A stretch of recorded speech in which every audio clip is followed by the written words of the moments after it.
ત્યાંના ત્યાં માહોલ છે, પ્રી ઓપનિંગ મુહૂર્ત ટ્રેડિંગની શું તૈયારીઓ ચાલી રહી છે? જે ખાસ કરીને મુહૂર્ત ટ્રેડિંગને હવે બસ થોડીક ક્ષણો બાકી છે ત્યારે હું અત્યારે મોનાર્ક હાઉસની અંદર છું અમદાવાદમાં, ને અહીંયા પણ સતત તૈયારીઓ મુહૂર્ત ટ્રેડિંગની સવારથી જ ચાલી રહી છે.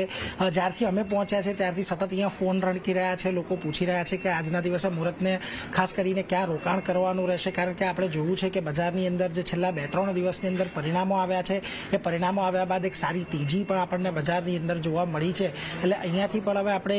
જ્યારે બજાર ચાલુ હશે ત્યારે પણ એક વખત જાણવાનો પ્રયત્ન કરીશું કે આજે ડીલર ડેસ્ક પર ખાસ કરીને ક્યાં આગળ આપણને ટ્રેડ્સ આપવામાં આવી રહ્યા છે, પરંતુ ક્લિયરલી જે પ્રકારે અત્યાર સુધી પરિણામો આપણે જોયા છે